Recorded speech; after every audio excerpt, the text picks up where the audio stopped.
예수님께서 이제 십자가에 처형당하시고 이제 확인 사살을 백부장이 이제 하는 거죠. 옆구리에 창을 찌릅니다. 왜냐면 죽은 건 분명한데 혹시나 해서 이제 확인 사살을 하죠. 그래서 옆구리에 창을 맞았는데 물과 피가 흘렀다는 겁니다. 그러니까 물과 피가 흐른 것은 예수님이 십자가에 죽으신 이후에 사건이 될 수 있죠. 그래서 이제 아리마다 요셉이라는 사람이 그 당시 높은 관직이 있었죠.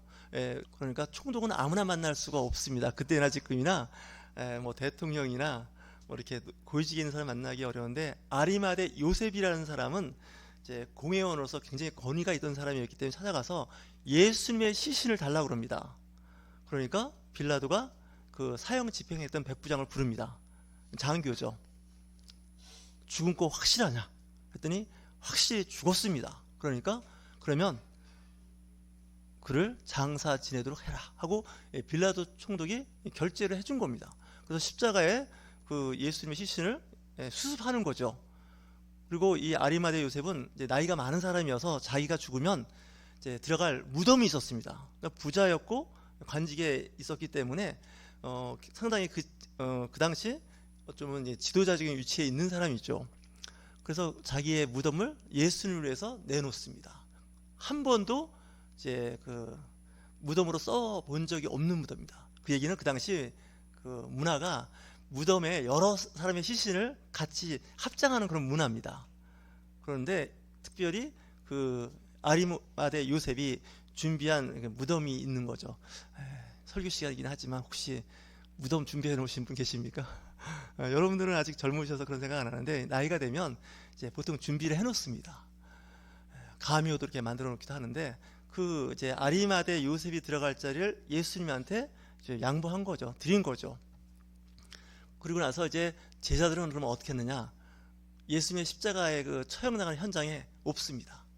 왜냐면 같이 있으면 이 공범자처럼 돼가지고 처형을 받을까봐 베드로 이하 다 흩어진 거죠. 다만 이제 요한이란 제자만 그 십자가 밑에 있었던 거죠. 그래서 예수님께서 이제 그 마리아 어머니가 와 계셨죠. 생모인 성모 마리아가 와 있으니까 이제 그 요한에게, 제자 요한에게 어머니를 부탁하는 거예요. 아마 그 자리에 베드로가 있었으면 베드로한테 부탁했을 거예요. 그죠? 안드레가 있으면 안드레한테 부탁했을 거예요. 야고보가 있었으면 야고보한테 부탁할 텐데 유일하게 사랑하는 제자 요한만 있었습니다. 한번 생각해 보시죠. 혹시 내가 죽음 앞에 있을 때, 죽음에 있을 때 내 곁에 누가 있을까? 혹시 아들이 있을까? 며느리가 있을까? 딸이 있을까? 사위가 있을까? 혹은 평상시에 나를 따르던 그 누군가 있을까? 이런 생각 해본 적 있으신가요? 죽음이라는 것 생각 자체가 싫으니까 아무 생각이 없는데, 전에 한번 저는 이렇게 교육을 받아본 적이 있습니다. 만약에 본인이 이 세상을 떠난다면 어떻게 할 것인가, 어떻게 준비할 것인가 하는 것 중에 하나가, 일단은 이제 부고를 알려야 되지 않습니까? 누가 죽으면. 근데 중요한 건 아버지 친구를 아들이나 딸이나 며느리나 사위가 모른다는 거예요. 그러니까 본인은 알잖아요. 그래서 본인이 종이에 쓰는 겁니다. 내가 혹시 죽으면 이 친구들한테는 꼭 연락을 하라고. 그래서 평상시 친했던 친구들을 이렇게 목록하고 전화번호 적어놓으면 좋겠지요. 그럼 아들이 그거 보고 아버님이 평상시에 아주 가까이 친하게 지낸 뭐 친척도 되고 친구도 이제 연락하기가 좋겠죠. 그래서 한번 써본 적이 있습니다. 그리고 또 장례식장에서 이제 우리 그리스도인들은 찬송가를 음악을 트는데, 평상시에 그 고인이 본인이겠죠. 어떤 찬송가를 좋아했는지 그 찬송가도 쭉 써놓는 겁니다. 그래서 내가 이제 그 장례식장에 있게 되면 이런 찬양을 좀 틀어줬으면 좋겠다. 어떤 분들은 사진도 이렇게 준비해서 살아생전의 그 모습을 보여줘서 돌아가신 분이 평상시에 저렇게 사셨구나, 이런 걸 다 알려주는 거예요. 우리는 가보면 그 영정사진밖에 없는 거예요. 그죠? 차렷하고 이렇게 경직된 모습, 뭐 이런 모습이죠. 그래서 여러분들 그 나중에 영정사진 찍을 때 준비 안 하고 계신 분들은 좀 웃는 사진을 찍어서 하면 좋습니다. 그렇지 않습니까? 문상객들이 왔는데 이렇게 인상 푹 숙이면 안 좋지 않습니까? 반갑다는 그 밝은 표정을 이렇게 지어서 영정사진을, 그림을 그려도 좋고 사진을 하는 것도 좋습니다. 그런 교육을 이제 받았는데 참 좋았던 기억이 납니다. 왜냐면 이게 죽음도 준비가 돼 있어야 좋습니다. 그래야 이제 그 일들을 하는 그 사람들한테 좋고, 또 하나 이건 제 생각인데 여러분들 통장 비밀 계좌번호를 다 알려주시는 것도 좋습니다. 그렇지 않습니까? 부모님이 돌아가셨는데 통장이 몇 개고 어디 있는지 물론 다 조회하면 알 수는 있지만 그래도 또 있지 않습니까? 그래서 이제 채무 문제도 좀 알아두면 좋지 않겠습니까? 그래서 좀 이런 제도권 밖에 있는 채무 문제인데 좀 해결했으면 좋겠다. 뭐 이런 것도 있지 않습니까? 그러니까 그때 필요한 돈은 어디 돈을 찾아서 그분한테 있는 거는 갚았으면 좋겠다. 이것도 좋은 거예요, 그죠? 그냥 오늘 갑자기 일을 당하면 아주 당황스럽습니다.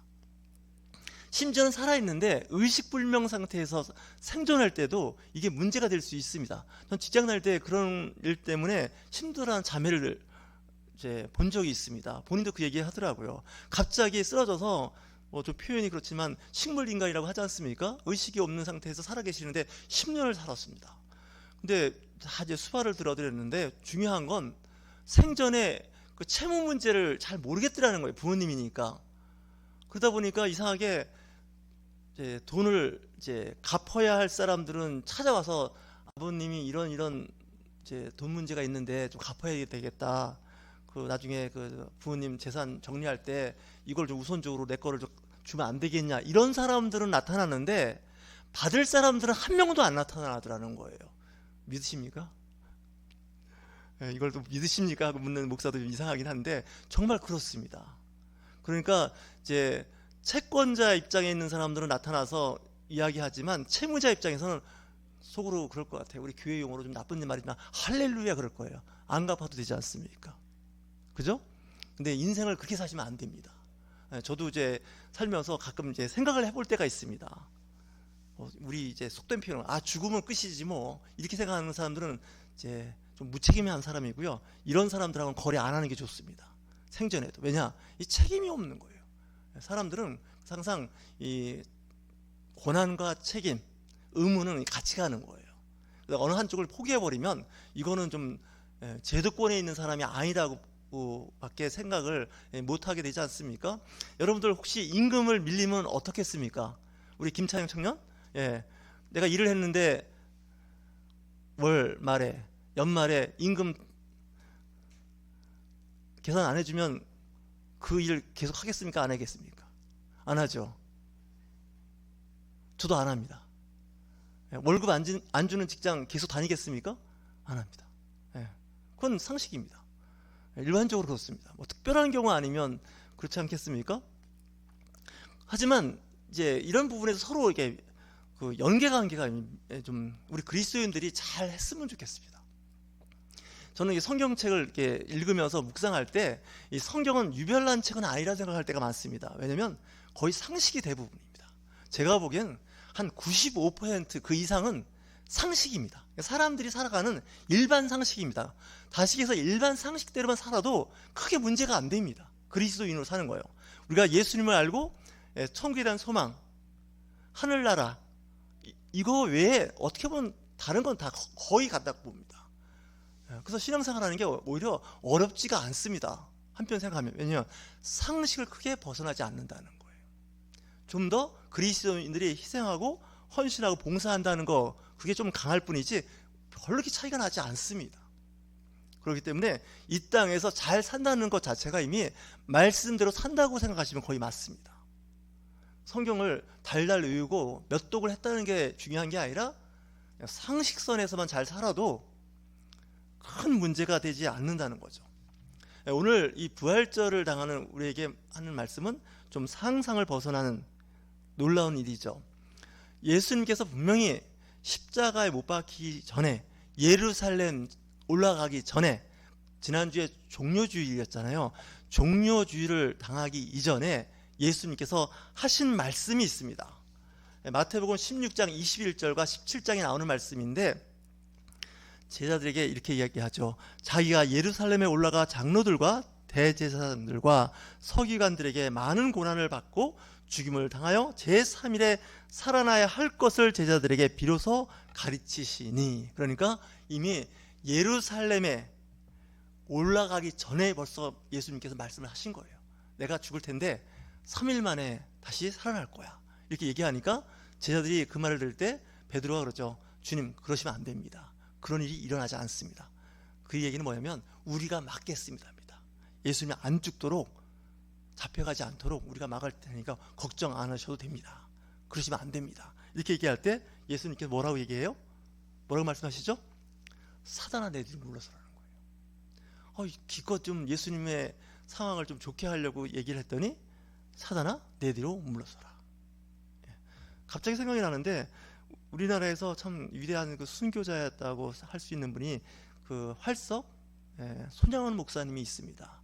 이 손양원 목사님이 6.25 때 순교하셨는데 이제 북한 공산당이 막 쳐들어오니까 이제 전라남도 아닙니까? 순천? 그러니까 시간이 좀 걸리지 않습니까? 그러니까 이제 그 성도들이 목사님 빨리 피신 가야겠습니다. 여기다간 죽습니다. 이 공산당한테 걸리면 목사님 죽습니다.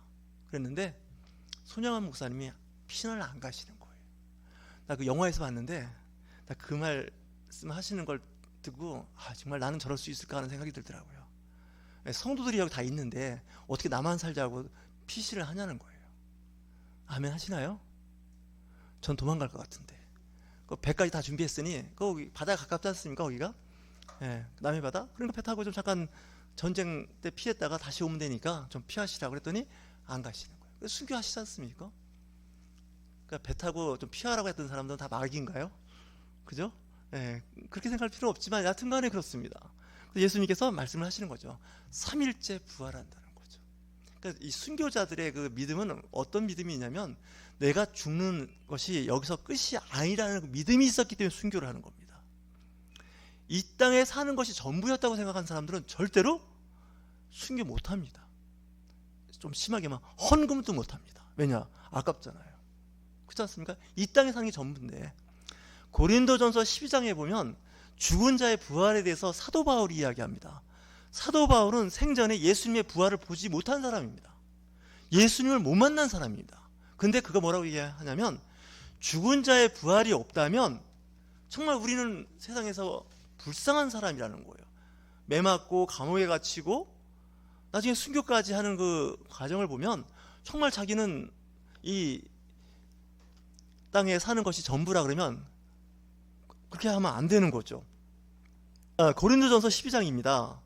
13절 만일 죽은 자의 부활이 없으면 그리스도도 다시 살아나지 못하셨으리라. 그리스도께서 만일 다시 살아나지 못하셨으면 우리가 전파하는 것도 헛것이요 또 너희 믿음도 헛것이며. 예수님께서 살아나신 것이 그게 없다면, 그게 아니라 그러면 우리의 희망은 없다는 거예요. 그래서 죽은 자의 부활의 표본이 되셨다는 거죠. 예수님만 그런 것이 아니라 우리도 마찬가지로 살아난다는 거예요. 우리는 이렇게 생각하죠. 다 화장까지 다 했는데 그 시신이 다 이제 없는데 어떻게 부활하냐 생각하는데 이거는 이제 상식적인 이야기입니다. 우리들의 일반적인 지식 수준에서 이야기하는 겁니다. 오늘 지금 막달라 마리아와 다른 마리아가 예수님의 무덤에 왜 갔을까요? 새벽에 이미 돌아가셨고 장례 지내는데 그 무덤에 왜 가냔 말이에요. 다른 복음서를 보면 여인들이 그날 향품을 준비했다 그래요. 시신이 썩으면 냄새 나잖아요. 그래서 이제 그 시신에 향품을 바르려고 사놓은 게 있어요. 그러면서 갈 때 무슨 얘기를 하냐면 그 저 돌이 입구를 막고 있는데 우리 여자들은 이거 못 굴리는데 이거 어떡하지? 이런 생각을 할 정도였어요. 근데 갔는데 갑자기 지진이 일어나는데 그 막힌 돌이 옮겨지는 거예요. 그리고 천사가 그 돌 위에 앉아 있는 거예요. 근데 모습이 번개 아시죠? 특히 이 번개는 낮의 번개보다 밤에 보는 번개가 아주 정말 불이 성광이 포착하지 않습니까? 그런데 흰 옷을 입었는데 천사가 있더란 거죠. 이 천사는 남자 같은 천사였을 것 같아요. 힘센 천사가 돌을 굴리는 거죠. 그러면서 여인들한테 이야기하고 있는 거죠. 무서워 말라는 거예요. 왜 안 무섭겠어요? 갑자기 빛나는 아주 광채가 나는 천사가 돌을 굴리면서 지진이 일어나지 않습니까? 지진만 일어나도 좀 사람이 좀 놀라는데 거기 갑자기 천사가 나서서 말을 하는 거죠. 무서워하지 말라는 거죠. 그 무덤을 지키던 병정들이 있었습니다. 병정들은 거의 죽은 것과 같이 되었다는 거죠. 자, 천사를 봤을 때 두 종류의 사람이 있습니다. 이 무덤을 지켰던 사람들은 무서워하면서 나중에 매수당합니다. 돈으로.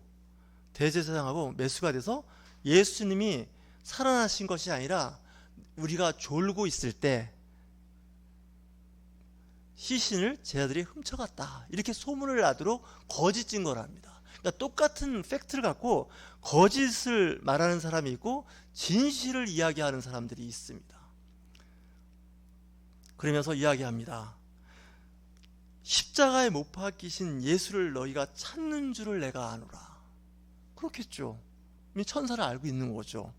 그런데 여기 계시지 않고 그가 말씀하신 대로 살아나셨느니라. 분명히 예루살렘에 올라가기 전에 말씀하셨고 또 예루살렘에 올라오셔서도 그 얘기를 했는데도 제자들은 믿지 않았다는 얘기죠. 그냥 한 귀로 듣고 한 귀로 흘려보낸 겁니다. 여러분, 우리가 살면서 많은 정보를 듣지만 대부분의 정보는 그냥 흘러가 버리죠. 의미 부여를 안 합니다. 그러니까 예수님의 제자들도 그랬고 그 당시 예수님을 따라다니는 많은 사람들이 3일째 되는 날 부활할 거라고 믿은 사람은 단 1도 없습니다. 한 명도 없어요. 다들 죽은 예수를 위해서 향품을 준비해서 갔던 막달라 마리아와 다른 마리아, 그리고 제자들은 다 숨었어요. 예수님께서 말씀하시죠. 너희들보다 먼저 내가 갈릴리 호숫가로 갈 거라는 거죠. 우리는 그냥 아유, 농담을 어떻게 저렇게 하실까? 지나가는 말씀도 그렇지 어떻게 십자가에 죽고 또 3일째 다시 부활해서 다시 갈릴리 호수에서 만난다고, 이건 아닌 것 같아요. 우리가 신앙생활 할 때 그런 부분이 많아요. 어느 정도 어느 말씀을 들을 때 이건 정말 내 마음에 레마로 이렇게 딱 오는 말씀이 있는가 하면 어떤 말씀은 그냥 흘러가 버려요. 근데 이 흘러가 버리는 말씀을 때로는 잘 관심 있게 생각하셔야 돼요. 학교 다닐 때 공부 잘하는 학생들이 어떤 학생인 줄 알아요? 선생님이 가르치는 말씀을 귀담아 들어요. 중요한 말씀이라는 것을. 시험 볼 때 잘 써요. 근데 공부 안 하는 학생들의 특징이 뭔지 알아요? 수업 시간에 딴짓을 부려요. 생각 안 해요. 그러다가 시험 볼 때 쓸 때 들은 것 같기도 하고, 심지어는 그런 적이 없다는 거예요. 여러분들 기억나시나요? 어릴 때 학교 다닐 때 시험을 봤는데 꼭 보면 그렇게 말하는 학생들이 있어요. 안 배운 데서 나왔다는 거예요. 그 말씀을 안 하셨다는 거예요, 선생님께서. 근데 시험에 나왔다는 거예요. 뭐 그런 경우도 있는데 그건 본인 얘기예요. 분명히 선생님은 가르치셨고 알려주셨어요. 본인만 못 들은 거예요. 이런 경우 있죠. 그것처럼 성경 말씀도 똑같아요. 분명히 말씀을 하셨는데 그거를 그냥 의미 부여 안 한 거예요. 죽은 자의 부활에 대해서 고린도 교회가 좀 문제가 있었어요. 왜냐하면 고린도 교회가 큰 교회입니다. 큰 교회인데 많은 성도들이 이제 주일날이면 예배드리고 성경 공부도 하고 말씀대로 잘 사는 겁니다. 헌신도 했고 봉사도 했는데 가만히 바울 선생님이 듣고 보니까 부활을 믿지 않는 사람들이 있는 거예요. 교회 안에. 여기도 있을 수 있어요. 부활을 안 믿어요. 죽으면 그만이고 천국 가는 거지 뭐, 이렇게 생각하는 분까지는 괜찮은데 이 세상에 사는 것이 전부라고 생각하는 분들이 많이 있었던 거예요. 그래서 특별히 고린도전서 16장까지 끝난 그 전장에 그 얘기를 꼭 해요. 죽은 자의 부활이 있다는 거예요. 그래서 이 고린도전서 이 15장은 부활장이에요. 자기는 경험하지 못했고 보지도 못했어요, 예수님의 부활을. 근데도 사도 바울은 담대하게 그 얘기를 하는 거예요. 여러분들이 그 부활의 신앙, 죽지만 살아난다라는 그런 소망이 있으면 신앙생활 잘 하십니다. 대충 안 하십니다. 이 부활의 신앙에 대해서 한국교회가 좀 약화시킨 게 아닌가? 십자가의 고난만 이야기하는 거죠.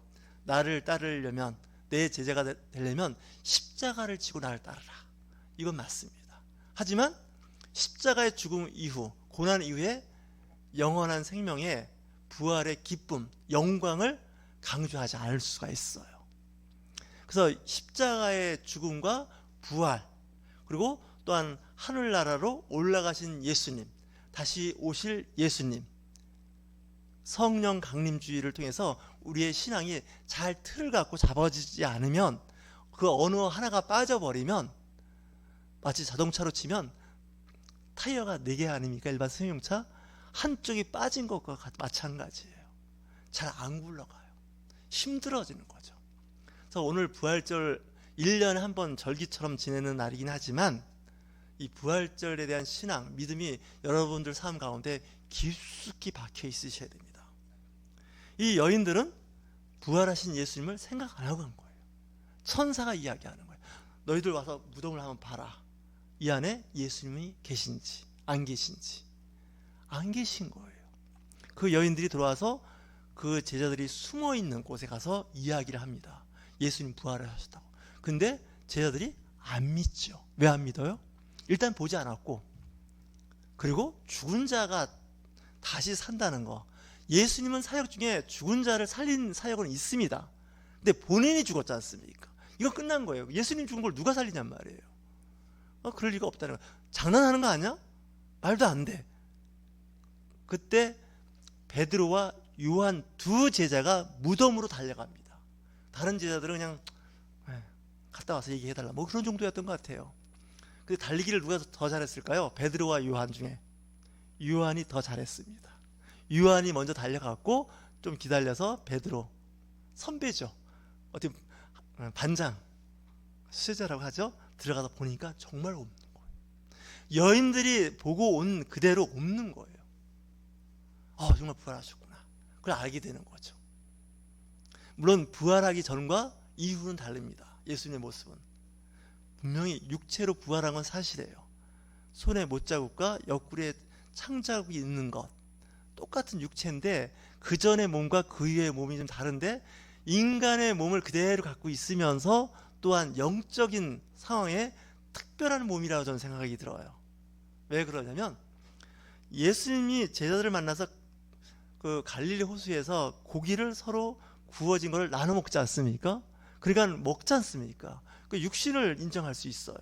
근데 문이 닫혀 있는데 그냥 들어오시는 거예요. 문이 안 열리는데 그거 어떻게 하시겠어요? 우리가 육체의 몸을 갖고서 문을 안 열고 벽을 통과해서 밖을 나갈 수 없죠? 영화 속에서는 가능한 거잖아요. 근데 이런 일들이 일어나고 있다는 거예요. 그래서 이 기독교는 굉장히 신비롭습니다. 그래서 신비로운 부분이 어느 정도의 신비로우냐, 창세기부터 요한계시록 다 신비입니다. 근데 너무 신비한 얘기 자꾸 해버리면 우리나라에서는 딱지가 붙습니다. 신비주의자. 근데 너무 그쪽만 강조해도 안 되겠지만 이 균형 감각을 잡는다면 기독교에서 이 신비는 인정하셔야 됩니다. 그 신비는 그때 2000년 전에 그 골고다 무덤, 그의 승천, 거기서만 있는 것이 아니라 지금도 일어나고 있다는 거예요. 다만 여러분이나 저나 영적인 지각력, 감각이 흐려서 그걸 못 보고 있는 거죠. 하나님께서 천사들을 통해서 보호하고 있는 겁니다. 예수님의 사역에는 천사들이 늘 있었다는 거 아시나요?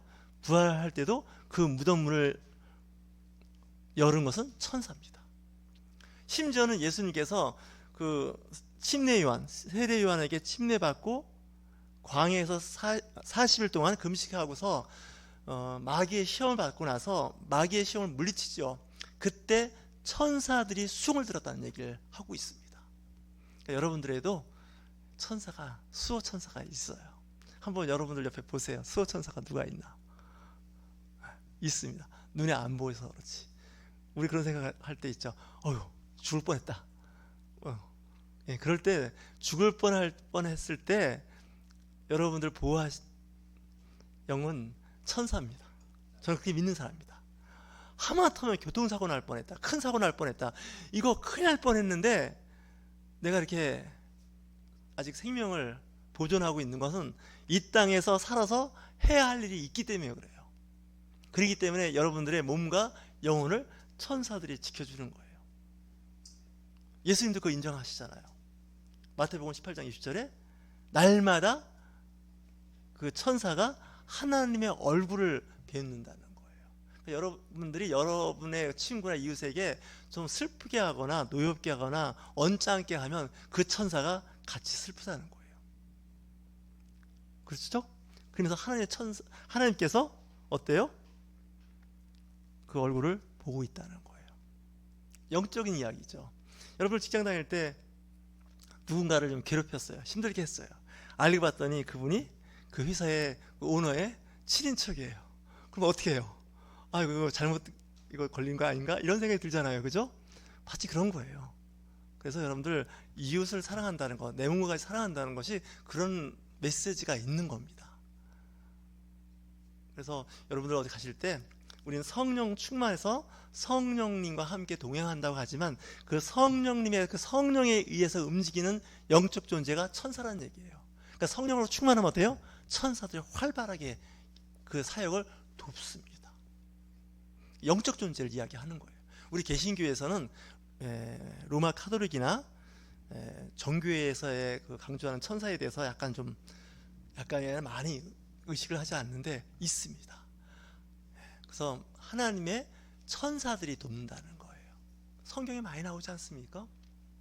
엘리사가 도단성에 포위당했을 때, 아람 군대에 포위당했을 때 영적인 눈으로 보니까 어때요? 도단성을 둘러싸고 있는 수많은 아람 군대보다 더 많은 하늘나라의 천사들이 그 도단성을 쌓고 있다는 걸 알고 있는 거죠. 그래서 그 게하시라고 하는 사환이 우린 죽었습니다. 우리 성이 포위당했으니 이제 우린 죽은 겁니다. 하지만 엘리사는 그러죠. 영적인 눈을 뜨게 해주니까 그 게하시라고 하는 사환이 보는 거예요. 영계가 열리는 거죠. 저 여러분 이 신앙생활 하실 때 이 영적인 눈이 뜨여지셔야 됩니다. 이게 안 뜨여지시면 정말 신앙생활 할 때 정말 힘듭니다. 지치고. 그래서 여러분들이 그 영적인 눈과 귀가 열리게 해달라고, 영적인 해가 열리게 해달라고 기도하시면서 이 부활절 천국을 바라보시면서 또 오실 예수님을 기다리는 저와 여러분이 되실 주의 이름으로 축원합니다.